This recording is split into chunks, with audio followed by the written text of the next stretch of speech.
नमस्कार दोस्तों, आप सभी का स्वागत है आपके अपने YouTube चैनल DS क्लासेज में। आज की इस वीडियो में भारतीय राज्य व्यवस्था से संबंधित महत्वपूर्ण अध्ययन सामग्री को डिस्कस करेंगे।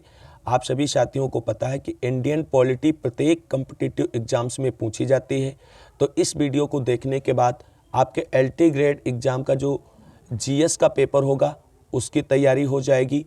और इसके अलावा जितने भी आपके कॉम्पिटिटिव एग्जाम्स हैं उन सभी में इंडियन पॉलिटी पूछी जाती है, तो वो सभी एक ही वीडियो से आपका तैयार होने वाला है। तो इस वीडियो में इंडियन पॉलिटी का पार्ट 1 डिस्कस करेंगे, जो आप सबकी आने वाली आगामी परीक्षाओं जैसे BDO, UP टेट, लेखपाल और RO इन सभी एग्ज़ाम्स के लिए महत्वपूर्ण है। तो सभी साथियों से निवेदन यही है कि प्लीज़ आप सभी लोग वीडियो को अंत तक देखना।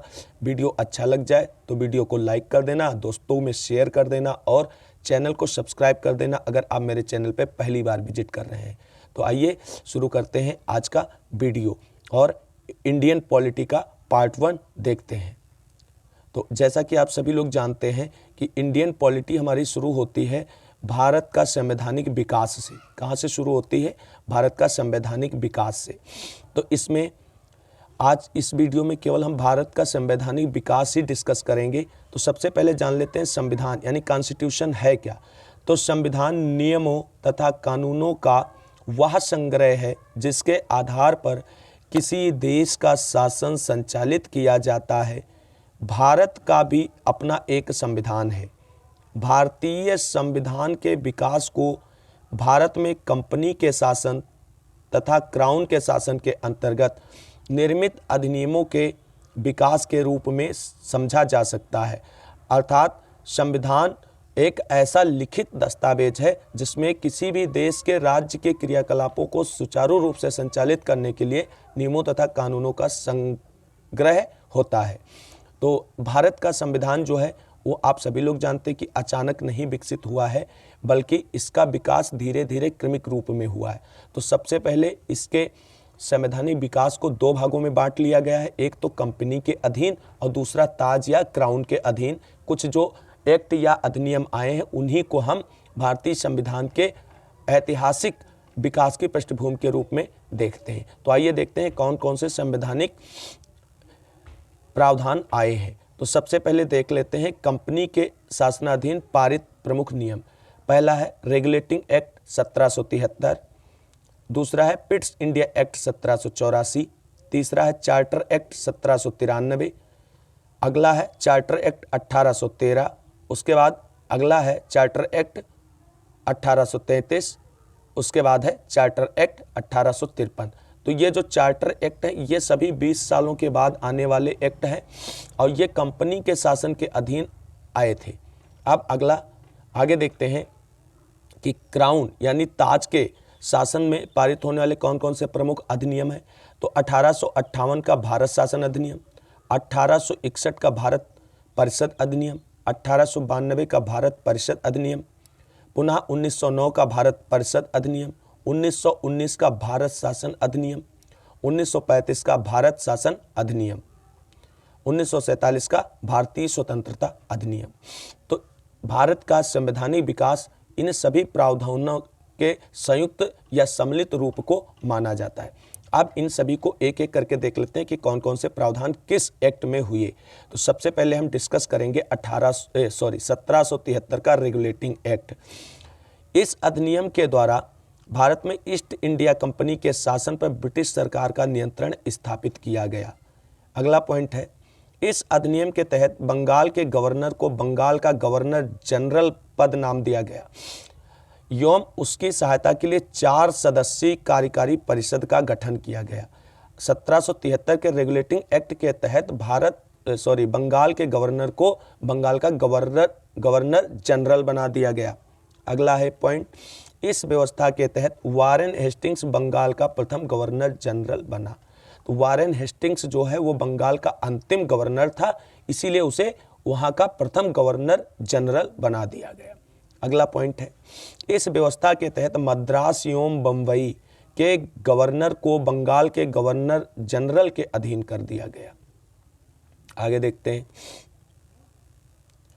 आगे पॉइंट है, इस अधिनियम के तहत 1774 ईस्वी में बंगाल कलकत्ता में एक उच्चतम न्यायालय यानी सर्वोच्च न्यायालय की स्थापना की गई, जिसमें एक मुख्य न्यायाधीश तथा 3 अन्य न्यायाधीश थे। तो बंगाल में सर्वोच्च न्यायालय की स्थापना कब हुई? 1774 ईस्वी में हुई। किस अधिनियम के तहत हुई? तो 1773 के रेगुलेटिंग एक्ट अधिनियम के तहत हुई। इंपॉर्टेंट पॉइंट है, इस उच्चतम न्यायालय के प्रमुख जो मुख्य न्यायाधीश थे उनका नाम सर इलिजा इम्पे था, जबकि 3 अन्य न्यायाधीशों में चैम्बर्स, लिमेस्टर तथा हाइड थे। अब इन चारों को याद कैसे कर सकते हैं? इन चारों को याद कर सकते हैं कि इलिजा इम्पे जो थे जज साहब वो अपने चैम्बर में बैठे थे, तो इलिजा ने चैम्बर्स की हाइट ली, तो इलिजा से इलिजा इम्पे, चैम्बर्स से चैम्बर्स और आपके लिमेस्टर से लिमेस्टर हो जाएंगे और हाइट से हाइड हो जाएंगे। आगे, इस अधिनियम के तहत कंपनी द्वारा भारत की राजस्व, नागरिक और सैन्य संबंधी समस्त सूचनाएं ब्रिटिश सरकार को देना आवश्यक कर दिया गया।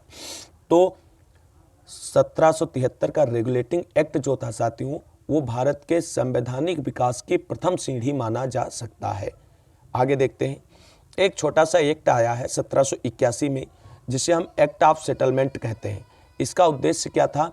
रेगुलेटिंग एक्ट की कमियों को दूर करने के लिए लाए गए इस अधिनियम के तहत कलकत्ता की सरकार को बंगाल, बिहार तथा उड़ीसा के लिए भी विधि यानी कानून बनाने का अधिकार दिया गया। तो 1781 का एक्ट ज़्यादा इंपॉर्टेंट एक्ट नहीं, ये केवल 1773 के रेगुलेटिंग एक्ट की कमियों को दूर करने के लिए लाया गया था। अब अगला जो है वो है 1784 का Pitt's India act, important act है। इसके तहत भारत में कंपनी के कार्यों एवं प्रशासन पर ब्रिटिश सरकार का पूर्ण नियंत्रण स्थापित हो गया। इसके द्वारा कंपनी के व्यापारिक एवं राजनीतिक कार्यों को एक दूसरे से अलग कर दिया गया। मतलब कंपनी के जो राजनीतिक और व्यापारिक कार्य संयुक्त रूप से थे तो उनको अलग अलग कर दिया गया। आगे देखते हैं, अगला है, भारत में कंपनी द्वारा शासित क्षेत्र को पहली बार ब्रिटिश आधिपत्य क्षेत्र कहा गया। तो ये किसके तहत कहा गया? 1784 के पिट्स इंडिया एक्ट के तहत कहा गया। अगला पॉइंट है, भारत में द्वैध शासन की शुरुआत हुई जो 1858 ईस्वी तक विद्यमान रही। यानी भारत में द्वैध शासन की शुरुआत हुई। अगला पॉइंट है, कंपनी के वाणिज्य संबंधी मामलों की देखरेख के लिए निदेशक मंडल यानी बोर्ड ऑफ डायरेक्टर्स को अनुमति मिली, जबकि राजनीतिक मामलों के लिए नियंत्रण बोर्ड ऑफ कंट्रोल का गठन किया गया। आगे देख लेते हैं, इंपॉर्टेंट पॉइंट है, भारत के प्रथम और अंतिम गवर्नर जनरल या वायसराय। तो सबसे पहले रॉबर्ट क्लाइव, ये बंगाल के प्रथम गवर्नर हैं जो 1758 से 60 तक रहे और इनका द्वितीय कार्यकाल 1765 से 1767 तक रहा। भारत के अंतिम गवर्नर जो थे वो वारेन हेस्टिंग्स थे। ये 1772 से 1774 तक बंगाल के अंतिम गवर्नर रहे और ये बंगाल के प्रथम गवर्नर जनरल बने। इन्हें 1774 से 1785 तक ये बंगाल के गवर्नर जनरल रहे। अगला, लॉर्ड विलियम बेंटिंक 1828 से 1833 तक बंगाल के अंतिम गवर्नर जनरल रहे और 1833 से 1835 तक भारत के प्रथम गवर्नर जनरल रहे। पूछा जाता है क्वेश्चन, इंपॉर्टेंट है। अब आगे देखते हैं, 1856 से 1858 ईस्वी तक लॉर्ड कैनिंग भारत के अंतिम गवर्नर जनरल थे। उसके बाद 1858 से 1862 तक ये भारत के प्रथम वायसराय बने। आगे, लॉर्ड माउंटबेटन मार्च 1947 से अगस्त 1947 भारत के अंतिम वायसराय। भारत के अंतिम वायसराय कौन थे? तो लॉर्ड माउंटबेटन थे। अगस्त 1947 से जून 1948 तक स्वतंत्र भारत के प्रथम गवर्नर जनरल बने। उसके बाद सी राजगोपालाचारी, बहुत पूछा जाने वाला क्वेश्चन। जून 1948 से जनवरी 1950 स्वतंत्र भारत के प्रथम तथा अंतिम भारतीय गवर्नर जनरल। प्रथम और अंतिम भारतीय गवर्नर जनरल। इसके बाद गवर्नर जनरल का पद समाप्त कर दिया गया था। अब आगे आता है 1813 का राजलेख। इसके द्वारा कंपनी के भारतीय व्यापार के एकाधिकार को समाप्त कर दिया गया। हालांकि कंपनी को चीन से व्यापार का तथा कंपनी का भारत में चाय के व्यापार का एकाधिकार जारी रहा। यानी अन्य सारे व्यापार संबंधों को, एकाधिकार को समाप्त कर दिया गया, जबकि चीन के साथ और चाय का व्यापार उसी कंपनी के एकाधिकार में रहा। अगला पॉइंट है, इस अधिनियम के तहत भारत में शिक्षा के विकास एवं विस्तार के लिए 1 लाख रुपए प्रतिवर्ष की व्यवस्था की गई। तो ये किसके तहत की गई? तो ये 1813 का जो आपका राजलेख आया था उसके तहत 1 लाख रुपया किसके? साहित्य के विकास के लिए खर्च करने की बात करी गई। आगे 1833 का चार्टर एक्ट, बहुत इंपॉर्टेंट चार्टर एक्ट ये है, इससे कई क्वेश्चन पूछे जाते हैं। इसके द्वारा कंपनी के चीन से भी व्यापारिक अधिकार समाप्त कर दिए गए। भविष्य में उसे केवल राजनीतिक कार्य ही करने थे। यानी अभी इस एक्ट के द्वारा, किस 1833 के चार्टर एक्ट के द्वारा कंपनी के सभी व्यापारिक कार्यों को समाप्त करके केवल राजनीतिक कार्यों के लिए रखा गया और बंगाल के गवर्नर जनरल को भारत का गवर्नर जनरल बना दिया गया। गवर्नर जनरल की परिषद में एक विधिक सदस्य चौथे सदस्य के रूप में जोड़ा गया और जो सर्वप्रथम जुड़ने वाला व्यक्ति था लॉर्ड मैकाले। अगला पॉइंट है, इसके तहत दास प्रथा को कानून के खिलाफ घोषित किया गया तथा 1843 में इसे कानून बनाकर समाप्त कर दिया गया। तो प्रश्न पूछा जाता है कि दास प्रथा को पूर्णतः किस एक्ट के द्वारा समाप्त किया गया? तो 1833 के चार्टर एक्ट के द्वारा समाप्त किया गया। अगला पॉइंट है, इस एक्ट के तहत कानून बनाने की शक्ति को केंद्रीकृत कर दिया गया। यानी कानून बनाने की शक्ति का केंद्रीकरण कर दिया गया। आगे है, राजलेख की धारा 87 के अनुसार कोई भी भारतीय केवल धर्म, जन्म स्थान, वंश तथा वर्ण के आधार पर सरकारी सेवा के लिए अयोग्य नहीं समझा जाता था। अगला पॉइंट, गवर्नर जनरल को एक विधि आयोग नियुक्त करने का भी प्राधिकार दिया गया 1833 के चार्टर एक्ट के तहत। अब आगे देखेंगे 1853 का राजलेख। इसके द्वारा कार्यपालिका तथा विधायी शक्तियों को पृथक करने का एक निश्चित कदम उठाया गया। किसके द्वारा? 1853 के राजलेख के द्वारा। अगला पॉइंट जो इसका इंपॉर्टेंट पॉइंट है, इस व्यवस्था के तहत भारतवर्ष के लिए एक पृथक विधान परिषद की स्थापना की गई। अब आगे आता है आपका 1858 का भारत शासन अधिनियम। ये प्रथम स्वतंत्रता संग्राम के बाद आया हुआ शासन अधिनियम है। 1857 के प्रथम स्वतंत्रता संग्राम के उपरांत ब्रिटिश सरकार द्वारा 1858 का भारत शासन अधिनियम पारित किया गया। इस अधिनियम को act for the better government of India के नाम से भी जाना जाता है। अगर प्रश्न आ जाए कि किस अधिनियम को act for the better government of India के नाम से जाना जाता है, तो 1858 का भारत शासन अधिनियम है। इस अधिनियम द्वारा कंपनी का शासन समाप्त कर दिया गया। अब कंपनी का शासन भी समाप्त कर दिया गया तथा भारत का शासन प्रत्यक्ष रूप से सीधे महारानी के अधीन आ गया। तो अभी व्यापार ही खत्म हुआ था, अब कंपनी का जो राजनीतिक कार्य था वो भी समाप्त कर दिया गया। अगला पॉइंट है, 1784 के पिट्स इंडिया एक्ट द्वारा लागू द्वैध शासन प्रणाली को समाप्त कर दिया गया। किस एक्ट के तहत? 1858 के भारत शासन अधिनियम द्वारा। अगला पॉइंट है, भारत के गवर्नर जनरल को अब वायसराय के नाम से जाना गया, जो कि भारत में ब्रिटिश क्राउन या ताज का प्रत्यक्ष प्रतिनिधि होता था। यानी 1858 के अधिनियम के बाद भारत का जो गवर्नर जनरल था उसे वायसराय कहा जाने लगा। अगला अब पॉइंट है 1861। 1861 का भारत परिषद अधिनियम जो है, इसके द्वारा कानून बनाने की प्रक्रिया में भारतीय प्रतिनिधियों को शामिल किया गया। यह प्रश्न पूछा जाता है कि कानून बनाने की प्रक्रिया में भारतीयों को प्रतिनिधित्व तो किस अधिनियम के तहत मिला? तो 1861 के भारत परिषद अधिनियम से। आगे है आपका 1862 में लॉर्ड कैनिंग द्वारा 3 भारतीयों, बनारस के राजा, पटियाला के महाराजा और सर दिनकर राव को विधान परिषद में मनोनीत किया गया। कब? 1862 में। किसके द्वारा? लॉर्ड कैनिंग के द्वारा। वायसराय को आपातकाल में विधान परिषद की सलाह के बिना ही अध्यादेश जारी करने की अनुमति प्रदान की गई, जिसकी अवधि 6 माह होती थी। जिस प्रकार वर्तमान में भारतीय राष्ट्रपति को शक्ति प्राप्त है, उसी प्रकार से वायसराय को शक्ति प्राप्त थी। अगला पॉइंट है, इस अधिनियम द्वारा वायसराय को नए प्रांतों की स्थापना तथा उनकी सीमाओं में परिवर्तन का अधिकार भी प्राप्त हो गया। आगे वायसराय को प्रांतों में विधान परिषदों की स्थापना की शक्ति का भी प्रदान हो गई। तो ये इंपॉर्टेंट पॉइंट है, इससे वायसराय को काफी शक्तियां प्राप्त हुई। आगे नोट पॉइंट देख लेते हैं इसका। 1862 में बंगाल, 1866 में उत्तर पश्चिमी सीमा प्रांत तथा 1897 में पंजाब विधान परिषदों का गठन किया गया। अगला जो अधिनियम आएगा 1892 का भारत परिषद अधिनियम। इसके द्वारा सीमित एवं अप्रत्यक्ष निर्वाचन प्रणाली की शुरुआत हुई। सीमित और अप्रत्यक्ष निर्वाचन प्रणाली की शुरुआत किस अधिनियम के द्वारा हुई? तो 1892 का भारत परिषद अधिनियम के द्वारा। आगे अगला पॉइंट है, विधान परिषद के भारतीय सदस्यों को बजट पर बहस करने तथा सरकार से प्रश्न पूछने का अधिकार भी 1892 के भारत परिषद अधिनियम द्वारा प्रदान किया गया। आगे अगला पॉइंट देखते हैं, 1909 का भारत परिषद अधिनियम। इसे मार्ले मिंटो सुधार के नाम से भी जाना जाता है। लॉर्ड मिंटो तत्कालीन वायसराय था तथा जॉन मार्ले राज्य सचिव थे और इन्हीं के नाम पे इसे मार्ले मिंटो सुधार कहा जाता है। अगला पॉइंट है इस अधिनियम का, पहली बार किसी भारतीय को वायसराय की कार्यपालिका परिषद से जोड़ने का प्रावधान इस अधिनियम के तहत किया गया था। ये सारे इंपॉर्टेंट फैक्ट हैं, नोट पॉइंट है, इसे जरूर ध्यान रखें। सत्येंद्र प्रसन्न सिन्हा वायसराय की कार्यपालिका परिषद के प्रथम भारतीय सदस्य बने। उन्हें विधि सदस्य के रूप में शामिल किया गया था।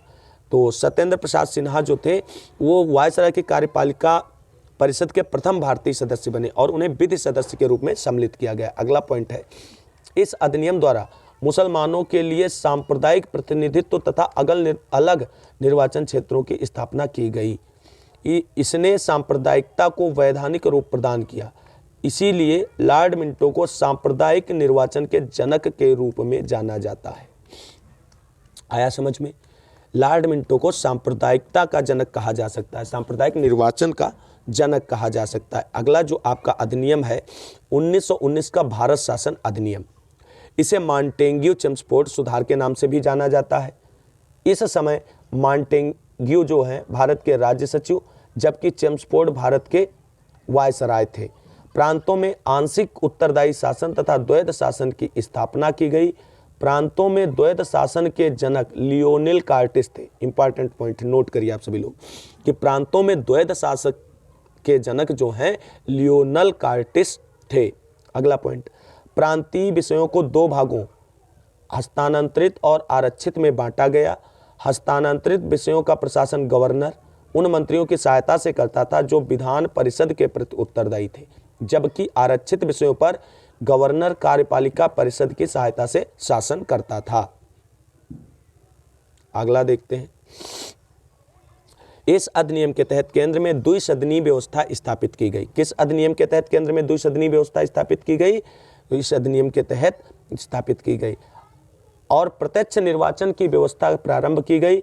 भूमि, कर या आय के आधार पर सीमित संख्या में लोगों को मताधिकार प्रदान किया गया।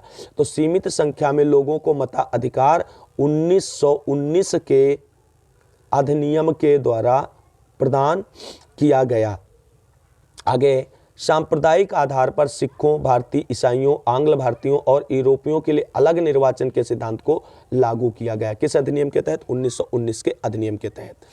इस अधिनियम में एक लोक सेवा आयोग के गठन का प्रावधान किया गया था। ये इंपॉर्टेंट क्वेश्चन बनता है एग्जाम में। यहाँ से क्वेश्चन आता है कि भारत में एक लोक सेवा आयोग के गठन का प्रावधान किस अधिनियम में किया गया था? तो 1919 का अधिनियम था। नोट, वर्ष 1926 में ली आयोग की सिफारिश पर केंद्रीय लोक सेवा आयोग का गठन किया गया था। यह भी इंपॉर्टेंट पॉइंट है, याद रखना सभी लोग। अगला पॉइंट है, एक वैधानिक आयोग के गठन का प्रावधान किया गया जिसे 10 वर्ष बाद जांच करने के पश्चात अपनी रिपोर्ट प्रस्तुत करना था। अब अगला आता है 1935 का भारत शासन अधिनियम।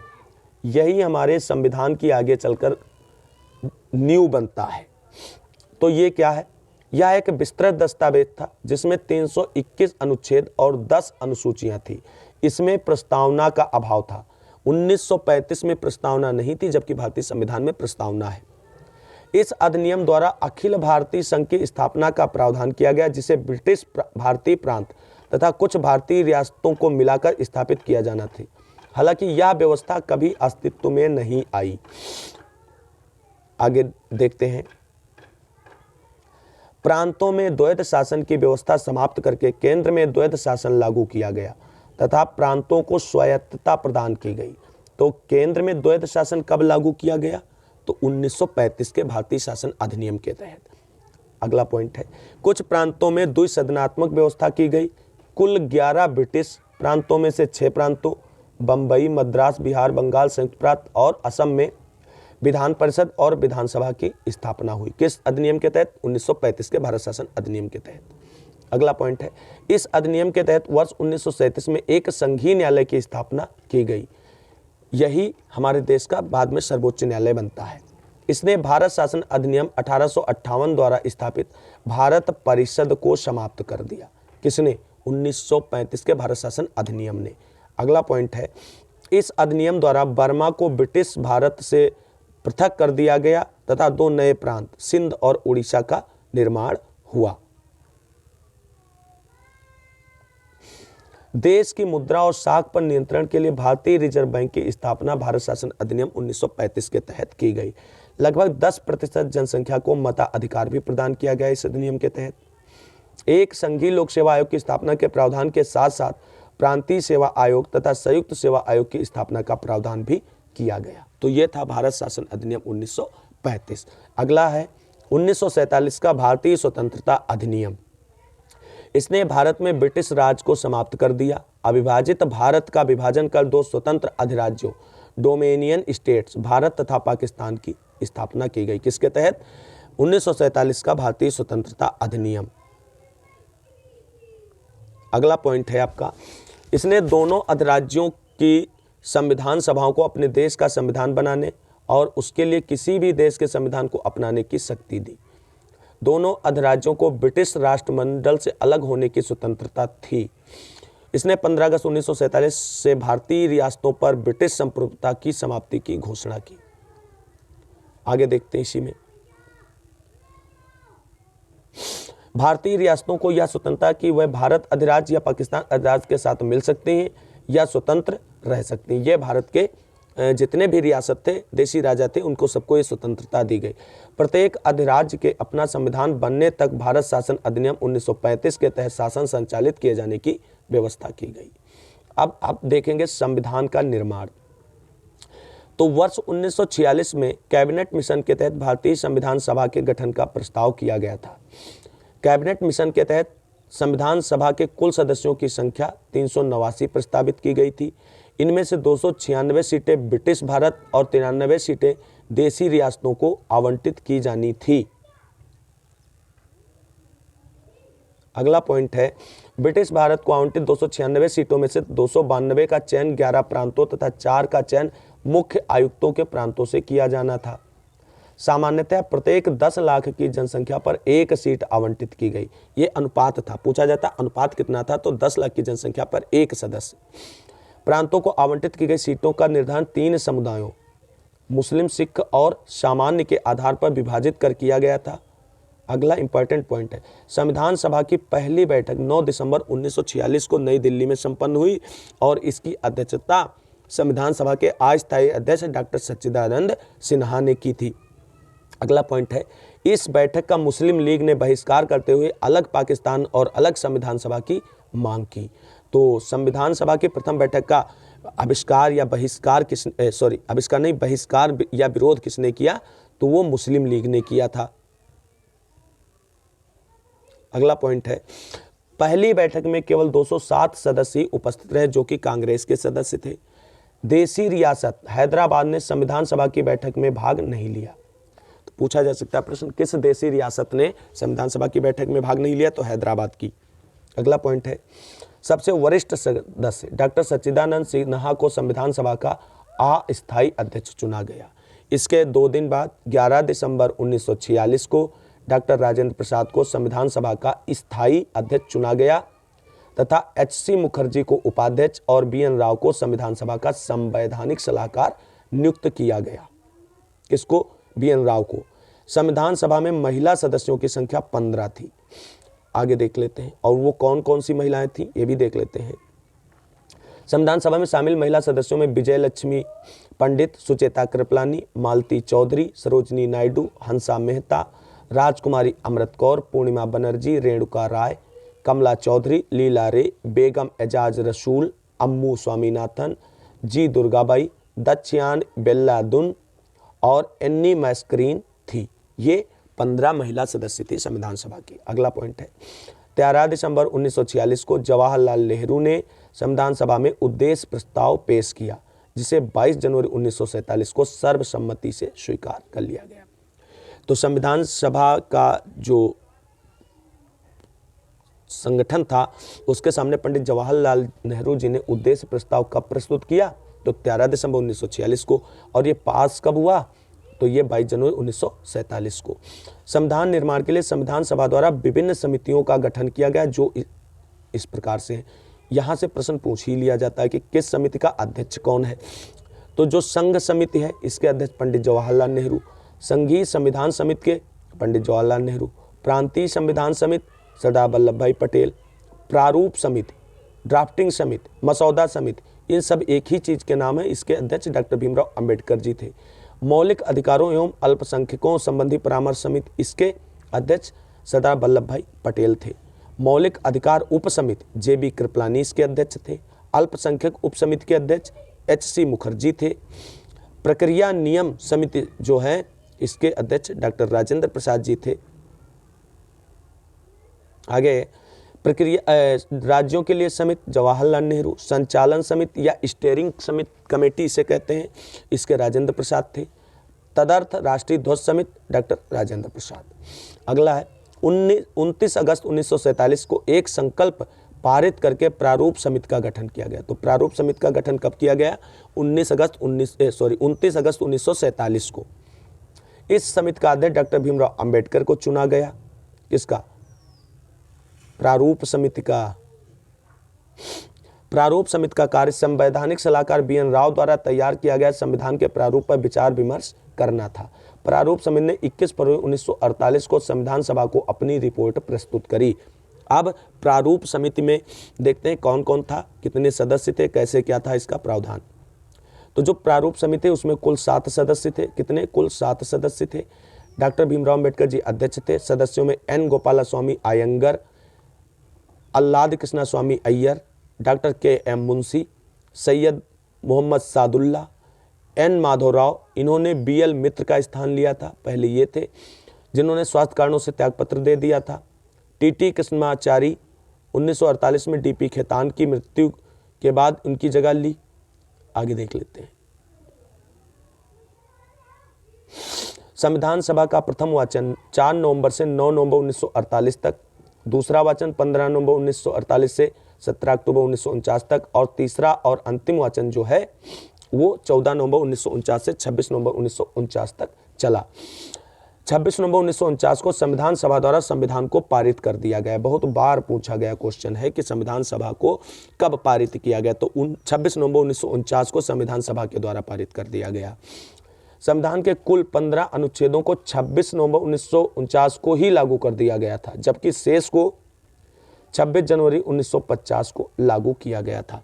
तो अगर सब पूछा जाए संविधान पूर्ण रूप से कब लागू हुआ, तो 26 जनवरी 1950, और लागू कब हुआ, तो वो कब आपका 26 नवंबर 1949 को। भारतीय संविधान में वर्तमान में 9 दिसंबर 2020 की स्थिति के अनुसार हम देखें, गणना की दृष्टि से लगभग 465 अनुच्छेद हैं, परंतु क्रमांक की दृष्टि से अभी भी 395 अनुच्छेद हैं तथा सभी अनुच्छेदों को मूल अनुच्छेदों के साथ का, खा, गा आदि लगाकर जोड़ा गया है। तो यदि आपसे प्रश्न पूछ लिया जाए कि भारतीय संविधान में कितने अनुच्छेद हैं, तो कुल अनुच्छेद 395 हैं, भाग 22 हैं, अनुसूचियां 12 हैं, क्योंकि मूल संविधान में 8 ही अनुसूचियां थी। अगला पॉइंट है, इसी प्रकार गणना की दृष्टि से संविधान के भागों की संख्या 25 हो गई है, जबकि संविधान के मूल पाठ में 22 भाग और 8 अनुसूचियां थी। संशोधनों के द्वारा कुछ नई अनुसूचियां भी जोड़ी गई हैं और इनकी संख्या 8 से बढ़कर 12 हो गई है, तो वर्तमान में 12 है। 24 जनवरी 1950 को डॉक्टर राजेंद्र प्रसाद को भारत का प्रथम राष्ट्रपति चुना गया। और इसके बाद देखते हैं, संविधान सभा द्वारा 22 जुलाई 1947 को राष्ट्रीय ध्वज तथा 24 जनवरी 1950 को राष्ट्रीय गीत और राष्ट्रगान को अपनाया गया। तो यहाँ से प्रश्न पूछे जाते हैं कि राष्ट्र ध्वज और राष्ट्रीय गीत को और राष्ट्रगान को कब अपनाया गया। तो 22 जुलाई 1947 को राष्ट्रीय ध्वज, ध्यान रखना, 24 जनवरी 1950 को राष्ट्रीय गीत और राष्ट्रगान, यानी संविधान पूर्णतया लागू होने से 2 दिन पहले। संविधान सभा द्वारा मई 1949 में राष्ट्रमंडल में भारत की सदस्यता का सत्यापन किया गया। अब संविधान सभा के इंपॉर्टेंट फैक्ट्स को देख लेते हैं। पहली बैठक कब हुई? 9 दिसंबर 1946। अस्थायी अध्यक्ष डॉक्टर सच्चिदानंद सिन्हा, स्थायी अध्यक्ष डॉक्टर राजेंद्र प्रसाद, उपाध्यक्ष एच.सी. मुखर्जी, संवैधानिक सलाहकार सर बी.एन. राव। संविधान निर्माण में लगा समय 2 वर्ष 11 माह 18 दिन। प्रारूप पर बहस 114 दिन हुई। कुल व्यय कितना आया? 63,96,729 रुपये का कुल व्यय आया। कुल वाचन कितने हुए संविधान के? 3 हुए। संविधान अपनाया गया 26 नवंबर 1949 को और संविधान लागू हुआ 26 जनवरी 1950 को। आगे देख लेते हैं कैबिनेट मिशन योजना। कैबिनेट मिशन योजना के आधार पर भारत के लिए अंतरिम सरकार का गठन किया गया। तो भारत के लिए अंतरिम सरकार का गठन किस आधार पर किया गया? तो कैबिनेट मिशन योजना के आधार पर किया गया।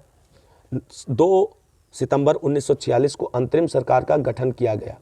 26 अक्टूबर 1946 को इसमें मुस्लिम लीग भी शामिल हो गई अंतरिम सरकार में। अब अंतरिम सरकार में देख लेते हैं कौन कौन व्यक्ति के पास कौन कौन सा पद था। तो पंडित जवाहरलाल नेहरू जी के पास विदेश एवं राष्ट्रमंडल संबंधी मामले थे। सरदार वल्लभ भाई पटेल सूचना एवं प्रसारण तथा गृह मंत्रालय था। सी राजगोपालाचारी के पास शिक्षा मंत्रालय और लियाकत अली के पास वित्त मंत्रालय, जोगेंद्र नाथ मंडल के पास वित्त मंत्रालय, आसफ अली के साथ रेल मंत्रालय था। डॉक्टर राजेंद्र प्रसाद खाद्य एवं कृषि मंत्रालय से संबंधित थे। Doctor C.H. भाभा जो थे वो कार्य खनन एवं शक्ति मंत्रालय के मुखिया थे। बलदेव सिंह के पास रक्षा मंत्रालय था। आगे देखते हैं। और I.I. चुंद्रीगर के पास वाणिज्य मंत्रालय था।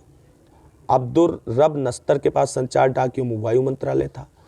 गजनफर अली खां के पास स्वास्थ्य मंत्रालय था। जगजीवन राम के पास श्रम मंत्रालय था। साथियों, आज के वीडियो में आखिरी पॉइंट अब हम आप सभी के साथ डिस्कस करने जा रहे हैं। और अगर आप सभी को ये वीडियो अच्छा लग रहा हो तो प्लीज़ वीडियो को लाइक करें, दोस्तों में शेयर करें और चैनल को सब्सक्राइब जरूर कर लें। अगला जो लास्ट और इम्पॉर्टेंट पॉइंट बचे, लियाकत अली, जोगेंद्र नाथ मंडल, I.I. चुंद्रीगर, अब्दुल रब नस्तर और गजनफर अली खां मुस्लिम लीग के सदस्य थे। ये जो इतने थे ये सब मुस्लिम लीग के सदस्य थे जो अंतरिम सरकार में शामिल थे। रियासतों को सरदार पटेल के नेतृत्व में भारत संघ में शामिल किया गया। हैदराबाद रियासत को पुलिस कार्रवाई के द्वारा, जूनागढ़ रियासत को जनमत संग्रह के आधार पर तथा जम्मू और कश्मीर रियासत को विलय पत्र पर हस्ताक्षर द्वारा भारत में शामिल किया गया। अंतरिम सरकार ने 26 जनवरी 1950 से प्रथम आम चुनाव 1951-52 में जो हुए के बाद बनने वाली सरकार तक कार्य किया। तो अंतरिम सरकार ने 1951-52 के चुनावों तक अपना कार्य किया। साथियों, आज के वीडियो में बस इतना ही। अगर आपको ये वीडियो अच्छा लगा तो प्लीज़ वीडियो को लाइक कर देना। बहुत मेहनत लगती है आप सभी के लिए कंटेंट बनाने में। और वीडियो को दोस्तों में शेयर ज़रूर कर देना। और कंटेंट अच्छा लगा है और आपके लिए यूजफुल है तो चैनल को सब्सक्राइब करके बेल आइकन ज़रूर दबाएं। मिलते हैं अगले वीडियो में और अच्छे और बेहतर कंटेंट के साथ जो आपके सभी एग्जाम्स के लिए हेल्पफुल हो। तब तक के लिए जय हिंद, जय भारत, वंदे मातरम।